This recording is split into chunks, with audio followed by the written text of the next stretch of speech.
श्री गणेशाय नमः। जय श्री कृष्ण, राधे राधे। नमस्कार दोस्तों, आप सभी को होली भाई दूज की हार्दिक शुभकामनाएं। दोस्तों, होली भाई दूज होली के 2 दिन बाद मनाया जाता है।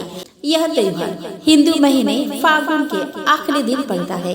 रक्षाबंधन की तरह यह त्योहार भी भाई बहन के बीच के बंधन और स्नेह का प्रतीक है। इसके अलावा जैसा कि नाम से पता चलता है कि होली भाई दूज चैत्र माह के द्वितीय तिथि पर मनाया जाता है। द्विज पंचांग के अनुसार इस साल होली भाई दूज 27 मार्च को यानी कि आज मनाया जाएगा। होली के बाद मनाने वाले भाई दूज को भाद्र द्वितीया भी कहा जाता है। भाद्र द्वितीया के दिन बहनें अपने भाइयों के लिए एक विशेष अनुष्ठान करती है। उनकी लंबी उम्र और खुशहाल जीवन के लिए प्रार्थना करती है। हिंदू पौराणिक कथाओं के अनुसार होली भाई दूज भगवान यम और उनकी बहन यमुना के सम्मान में मनाया जाता है। भाई दूज का त्योहार सिर्फ भाई बहन के रिश्ते का त्योहार नहीं है, बल्कि यह भाई बहनों के बीच के रिश्ते और उनके द्वारा साझा किए जाने वाले स्नेह का भी उत्सव है। इस खास दिन पर भाई बहन अपने बंधन को मजबूत करते हैं। भाई दूज का महत्व भाई बहन और एक साथ बांधने वाले रिश्ते के महत्व में भी निहित है। यह हमें अपने भाई बहनों के साथ साझा किए गए प्यार और स्नेह को संजोने और एक दूसरे का सम्मान करने की याद दिलाता है। यह पुराने मतभेदों को साफ करने और भूलने और नए सिरे से प्यार और स्नेह के साथ नई शुरुआत करने का समय होता है। भाद्र द्वितीया यानी कि होली भाई दूज पर बहनें अपने भाइयों के लिए खास पूजा करती है। वे उनके माथे पर तिलक लगाती है, उन्हें मिठाई खिलाती है और उनकी आरती भी करती है। इसके बदले में भाई अपने बहन को उपहार के रूप में भेंट देते हैं और रक्षा करने का वादा करते हैं। ऐसा माना जाता है कि भाइयों पर अपनी बहनों की रक्षा करने की जिम्मेदारी होती है और बहनों में अपने भाइयों को आशीर्वाद देने की शक्ति होती है। यह त्योहार समृद्ध और सुखी जीवन के लिए देवताओं का आशीर्वाद लेने के समय के रूप में भी मनाया जाता है। धार्मिक ग्रंथों की माने तो भाई दूज वाले दिन यमराज अपने बहन यमुना के घर जाते हैं। उन्होंने यमुना को वचन दिया था कि भाई दूज के दिन कोई भी भाई अपने बहन के घर तिलक लगवाकर भोजन ग्रहण करेगा, उसे नरक की यातनाओं से मुक्ति मिलेगी और यम का भय नहीं होगा। मान्यता है कि इस दिन विघ्नहर्ता भगवान गणेश की पूजा अर्चना के बाद यमदेव की पूजा करनी चाहिए तथा व्रत कथा का पाठ करना चाहिए। बिना व्रत कथा का पाठ और आरती किए होली भाई दूज की पूजा संपूर्ण नहीं मानी जाती। तो ऐसे में चलिए दोस्तों, अब हम श्रवण करें होली भाई दूज की पौराणिक कथा।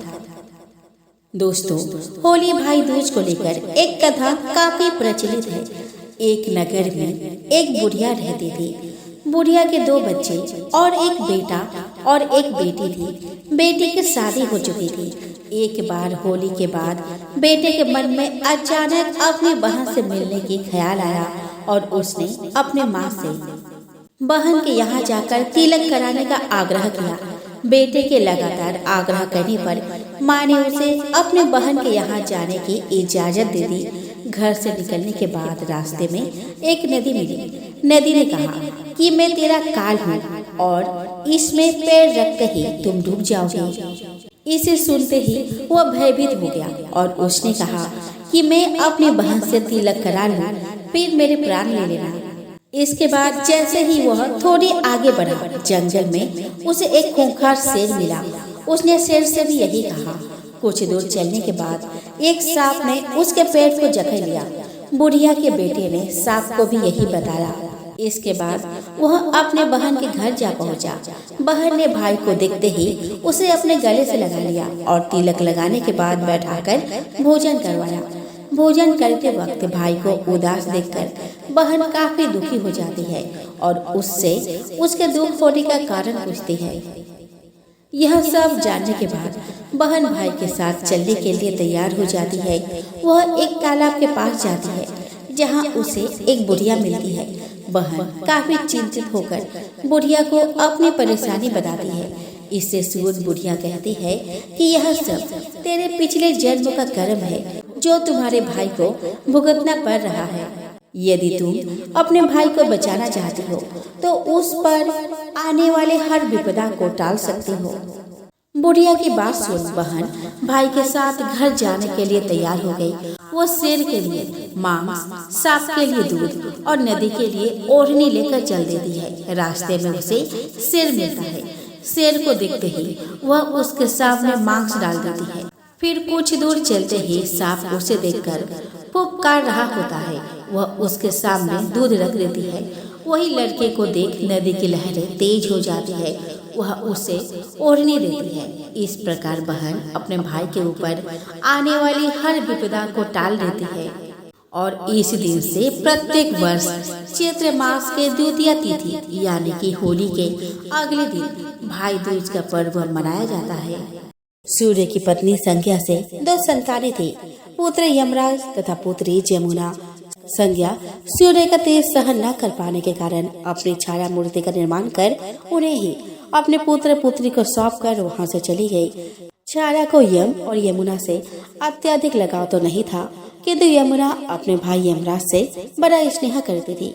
यमुना अपने भाई यमराज के यहाँ प्रायः जाती और उनके सुख दुख की बातें पूछा करती तथा यमुना यमराज को अपने घर पर आने के लिए भी आमंत्रित करती, किंतु व्यस्तता तथा अत्यधिक दायित्व के कारण वे उसके घर न जा पाते थे।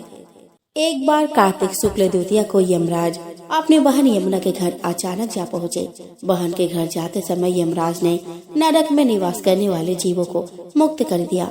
बहन यमुना ने अपने सहोदर भाई का बड़ा आदर सत्कार किया।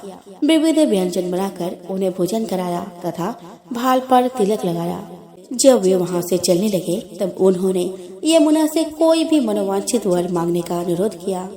यमुना ने उनके आग्रह को देखकर कहा कि भैया, यदि आप मुझे वर देना ही चाहते हैं तो यही वर दीजिए कि आज के दिन प्रतिवर्ष आप मेरे यहाँ आया करेंगे और मेरा आतिथ्य स्वीकार किया करेंगे। इसी प्रकार जो भाई अपने बहन के घर जाकर उसका आतिथ्य स्वीकार करे तथा इस दिन जो बहन अपने भाई को टीका करके भोजन खिलाए उसे आपका भय न रहे। इसी के साथ इन्होंने यह भी वरदान दिया कि यदि इस दिन भाई बहन यमुना नदी में डुबकी लगाएंगे तो वे यमराज के प्रकोप से बच जाएंगे। यमुना की प्रार्थना को यमराज ने स्वीकार कर लिया। तभी से बहन भाई का यह त्योहार मनाया जाने लगा। दोस्तों, पौराणिक कथा के अनुसार प्राचीन समय में तीर्थ यात्रा करते हुए पुलस्त्य ऋषि गोवर्धन पर्वत के पास पहुँचे तो इसकी सुंदरता देखकर वे मंत्रमुग्ध हो गए। तब उन्होंने द्रोणाचल पर्वत से निवेदन किया कि आप अपने पुत्र गोवर्धन को मुझे दे दीजिए, मैं उसे काशी में स्थापित कर वहीं रहकर पूजन करूंगा। द्रोणाचल यह सुनकर दुखी हो गए, लेकिन गोवर्धन पर्वत ने ऋषि से कहा कि मैं आपके साथ चलने को तैयार हूँ, लेकिन मेरी एक शर्त है, आप मुझे जहाँ रख देंगे मैं वहीं स्थापित हो जाऊंगा।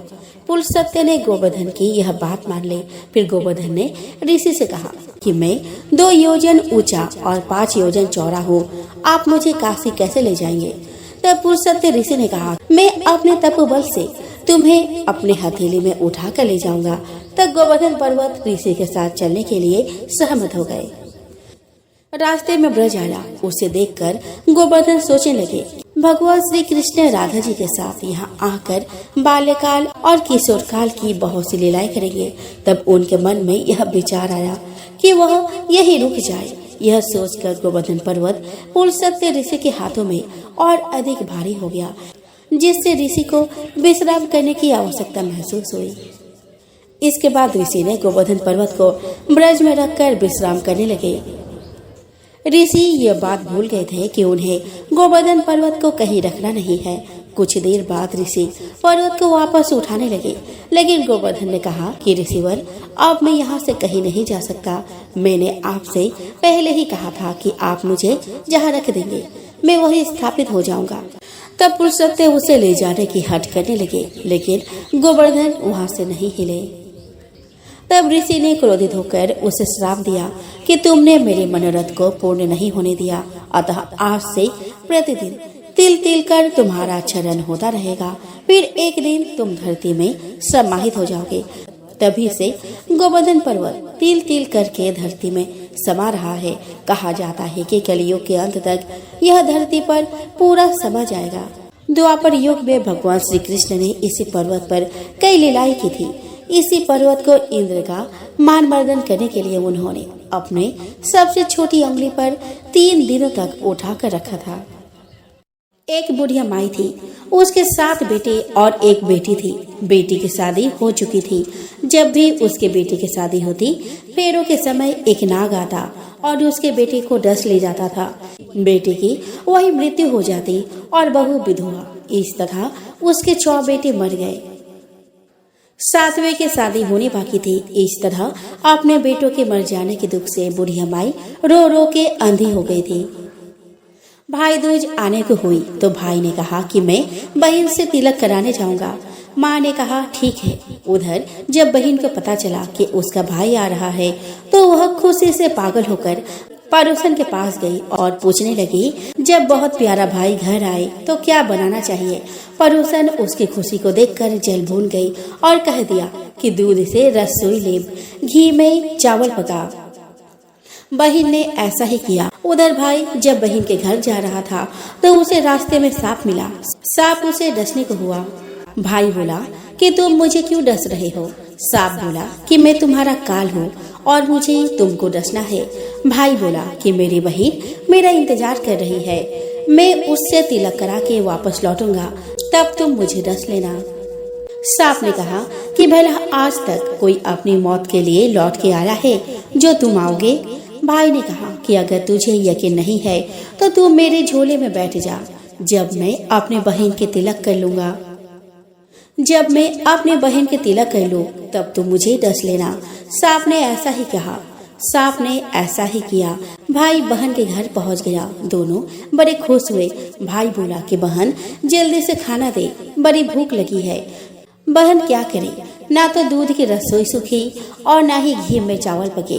भाई ने पूछा कि बहन इतनी देर क्यों लग रही है, तो क्या पका रही है। तब बहन ने उसे सब कुछ बताया। भाई बोला कि पगली, कहीं घी में भी चावल पकते हैं या दूध से कोई रसोई लिपता है। गोबर से रसोई लिप और दूध में चावल पका। बहन ने ऐसा ही किया। खाना खा के भाई को बहुत जोर नींद आने लगी। इतने में बहन के बच्चे आ गए। बोले, मामा मामा हमारे लिए क्या लाए हो। भाई बोला कि मैं तो कुछ नहीं लाया। बच्चों ने वह झोला ले लिया जिसमें सांप था। जैसे ही उसने उसे खोला, उसमें से हीरे का हार निकला। बहन ने कहा कि भैया तूने बताया नहीं कि तू मेरे लिए इतना सुंदर हार लाई हो। भाई बोला कि बहना तुझे पसंद है तो तू ले ले, मुझे हार का क्या करना। अगले दिन भाई बोला कि अब मुझे जाना है, मेरे लिए खाना रख दे। बहन ने उसके लिए लड्डू बना के एक डब्बे में रख के दे दिए।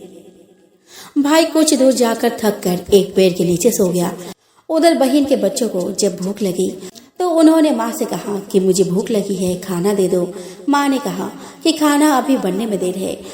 तो बच्चे बोले कि मामा के लिए जो रखा है वही दे दो। तो वह बोली कि लड्डू बनाने के लिए बाजरा पीसा था, वही बचा पड़ा है चक्की में, जाकर खा लो। बच्चों ने देखा कि चक्की में तो सांप की हड्डियां पड़ी है। यही बात माँ को आकर बताई तो वह बावरी सी होकर भाई के पीछे भागी।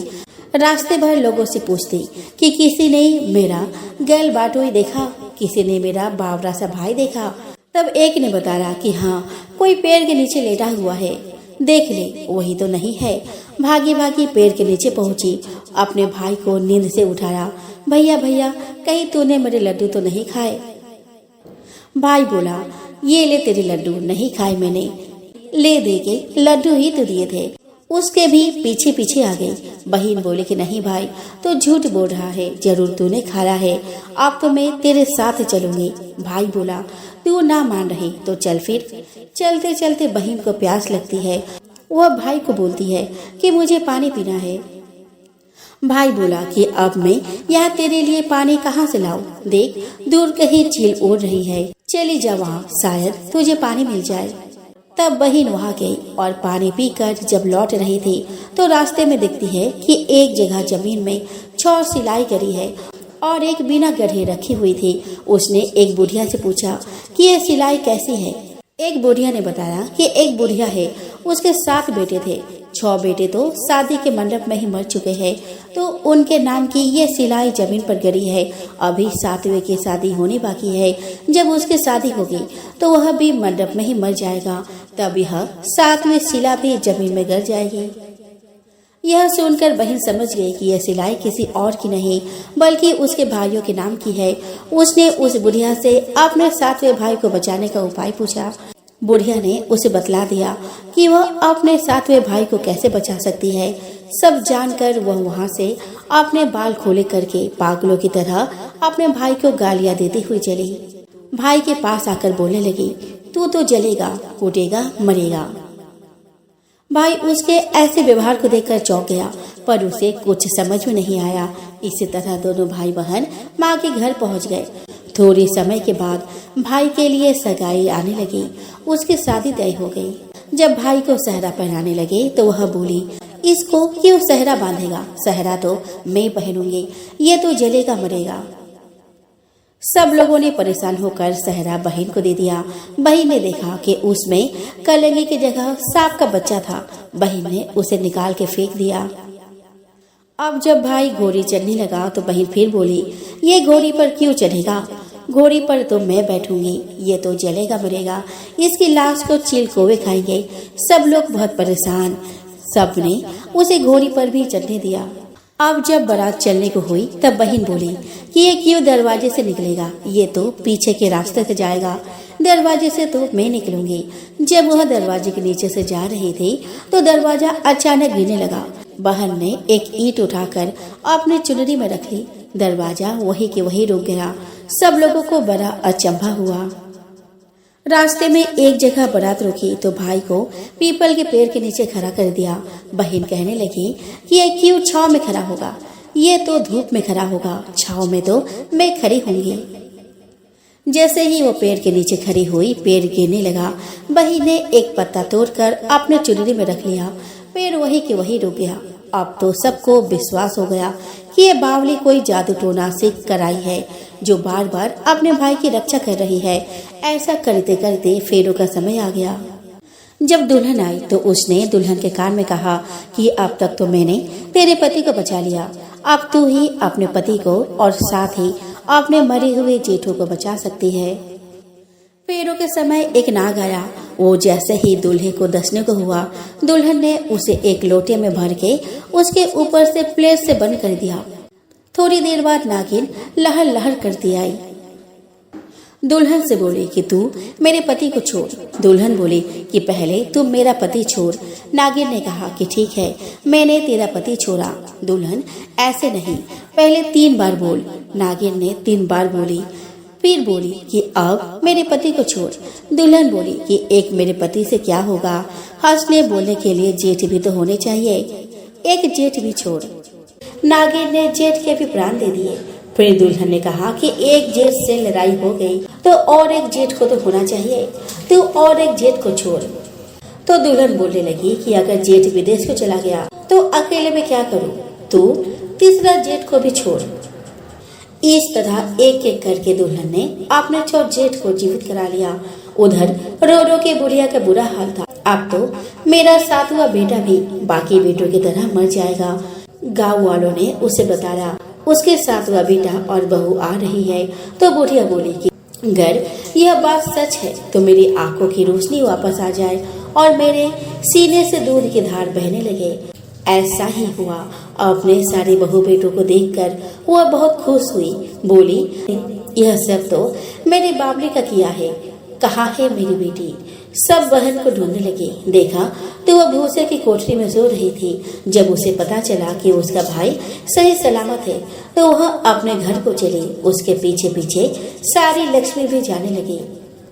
बुढ़िया ने कहा कि बेटी पीछे मुड़ के तो देख, तू सारी लक्ष्मी ले जाएगी तो तेरे भाई भाभी क्या खाएंगे? तब बहन ने पीछे मुड़ कर देखा और कहा, जो माँ ने अपने हाथों से दिया वह मेरे साथ चल और बाद बाकी भाई भाभी के पास रह। इस तरह एक बहन ने अपने भाई की रक्षा की। दोस्तों, एक समय की बात है। एक भाई बहन रहते थे। बहन का नियम था कि वह अपने भाई का चेहरा देखे ही खाना खाती थी। हर रोज वो सुबह उठती थी और जल्दी जल्दी सारा काम करके अपने भाई का मुंह देखने के लिए उसके घर जाती थी। एक दिन रास्ते में एक पीपल के नीचे गणेश जी की मूर्ति रखी थी। उसने भगवान के सामने हाथ जोड़कर कहा कि मेरे जैसा अमर सुहाग और मेरे जैसा अमर पीहर सबको दीजिए। यह कहकर वह आगे बढ़ जाती है। जंगल के झाड़ियों के कांटे उसके पैरों में चुभा करते थे। एक दिन भाई के घर पहुंची और भाई का मुंह देखकर बैठ गई तो भाभी ने पूछा कि पैरों में क्या हो गया है। यह सुनकर उसने भाभी को जवाब दिया कि रास्ते में जंगल के झाड़ियों के गिरे हुए कांटे पाँव में चुभ गए हैं। जब वह वापस अपने घर चली गई तब भाभी ने अपने पति से कहा कि रास्ते को साफ करवा दो, आपके बहन के पाँव में बहुत सारे कांटे चुभ गए हैं। भाई ने तब कुल्हाड़ी लेकर सारी झाड़ियों को काटकर रास्ता साफ कर दिया, जिससे गणेश जी का भी स्थान वहाँ से हट गया। यह देखकर भगवान गुस्सा हो गए और उसके भाई के प्राण हर लिए। लोग अंतिम संस्कार के लिए जब भाई को ले जा रहे थे तब उसकी भाभी रोते हुए लोगों से कहे कि थोड़ी देर रुक जाओ, उसकी बहन आने वाली है। वह अपने भाई का मुख देखे बिना नहीं रह सकती है, उसका ये नियम है। तब लोगों ने कहा कि आज तो देख लेगी पर कल कैसे देखेगी। रोज के दिन की तरह बहन अपने भाई का मुंह देखने के लिए जंगल में निकली। तब जंगल में उसने देखा कि सारा रास्ता साफ किया हुआ है। जब वह आगे बढ़ी तो उसने देखा कि सिद्धि विनायक को भी वहां से हटा दिया गया है। तब उसने जाने से पहले गणेश जी को एक अच्छे स्थान पर रखकर उन्हें स्थान दिया और हाथ जोड़कर बोले कि भगवान मेरे जैसा अमर सुहाग और मेरे जैसा अमर पीहर सबको देना। और फिर बोलकर आगे निकल गई। भगवान तब सोचने लगे कि अगर इसकी नहीं सुनी तो हमें कौन मानेगा, हमें कौन पूजेगा। तब सिद्धि विनायक ने उसे आवाज दी, बेटी इस खजूरी का 7 पत्तियां लेकर जा और उसे कच्चे दूध में घोलकर भाई के ऊपर छिटा मार देना, वह उठकर बैठ जाएगा। यह सुनकर जब बहन पीछे मुड़ी तो वहाँ कोई नहीं था। फिर वह यह सोचने लगी कि ठीक है, जैसा सुना वैसा ही कर लेती हूँ। फिर वह 7 खजूरी के पत्तियों को लेकर अपने भाई के घर पहुँची।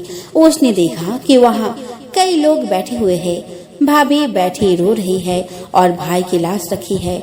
तब उसने उस पत्तियों को बताए हुए नियम के तहत भाई के ऊपर इस्तेमाल किया।